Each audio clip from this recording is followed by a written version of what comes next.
অন্যদিকে অসমের প্রথম সবচেয়ে পরিচ্ছন্ন গ্রামে বঙাইগাঁও রিফাইনারি প্রতিনিধি দল সরকারি নির্দেশে বঙাইগাঁও রিফাইনারি স্বচ্ছ ভারত অভিযানের সঙ্গে সঙ্গতি রেখে প্রতি বছরের ১ জুলাই থেকে স্বচ্ছতা পক্ষ পালন করে। এবারেও চলছে স্বচ্ছতা অভিযান। পরিচ্ছন্নতার ক্ষেত্রে সচেতনতা বৃদ্ধির লক্ষ্যে এই অভিযান। আজ অসমের প্রথম সবচেয়ে পরিচ্ছন্ন গ্রাম রাংসাপাড়ায় বঙাইগাঁও রিফাইনারি দুই কর্মকর্তা উপস্থিত হয়ে সচেতনতা সভায় অংশ নেন এবং সেই সঙ্গে গ্রামটি পরিচ্ছন্ন রাখার সহায়ক নানা সামগ্রী প্রদান করেন। এনে গোয়ালপাড়া থেকে প্রতিনিধি রশিদুল হোসেনের প্রতিবেদন। দেখো, এই মুহূর্তে আমি রয়েছি আসামের স্বচ্ছ এবং পরিষ্কার গ্রাম রাংসাপাড়াতে।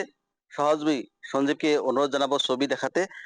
প্রথমে আমি ছবি দেখাচ্ছি, এই সুন্দর যে গ্রাম আছে সেই গ্রামের কিছু ছবি দেখাবো। এবং আজ এই জায়গায় কিন্তু বঙাইগাঁও রিফাইনারি থেকে কিছু আধিকারিক এসেছেন এবং তিনিরা কিছু সামগ্রী নিয়ে আসছেন। আমি কথা বলতে চেষ্টা করব, আধিকারিক আছে, তিনিদের সঙ্গে কথা বলতে চেষ্টা করব। স্যার, আহ, কি বলবেন? আজ অনেক हिंदी সামগ্রী আপনারা নিয়ে আসছেন। हिंदी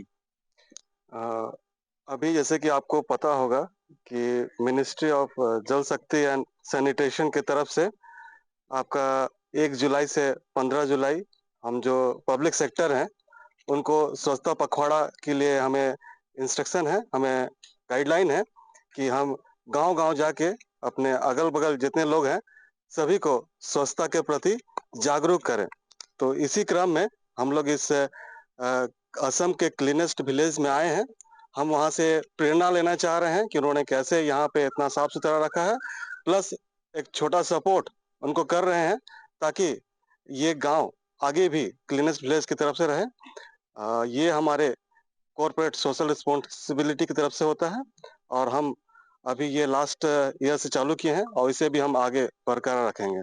इस बार हम इन्हें लास्ट बार आए थे तो उन्होंने बोला था हैंड ट्रॉली कुछ देने के लिए, तो वो हमने कंसिडर किया और इस बार उसे दिया है। इस बार फिर हम देखते हैं इनका क्या रिक्वायरमेंट है, तो फिर उसको हम लोग आगे भी जितनी हम कोशिश कर सके हम लोग देने की कोशिश करेंगे। धन्यवाद। অনেক সামগ্রী নিয়ে আসছেন আপনারা এই জায়গায়, কি বলবেন? আমি যোৱাবাৰ আহিছিলো। যোৱাবাৰ আহোঁতে আমাক মানে সিহঁতে দুটা হেণ্ড কাৰ্ড বিচাৰিছিল যে আমি জাবৰ উঠাই পেলাই পেলোৱাৰ কাৰণে আমাক বস্তু নাই, আমাক আপোনালোকে যদি এইটো আনি দিব পাৰে সেই মুহূৰ্তত আমি এই বছৰ এই দুটা হেণ্ড কাৰ্ড লৈ আহিছো। আৰু এইকেইটা ডাষ্টবিন তেখেতসকলে এই বছৰ খুজিছিল যে আমাক এনেকুৱা ডাষ্টবিন দিব। আমি দিছিলো যোৱাবাৰ প্লাষ্টিকৰ ডাষ্টবিন, তো সেইটো সিহঁতৰ বেছি কামত নালাগে। এই এনেকুৱা ডাষ্টবিন সিহঁতে বিচাৰিছে, এই কাৰণে 10টা আমি এনেকুৱা ডাষ্টবিন লৈ আহিছো আৰু 10টা ঝাৰু লৈ আহিছো।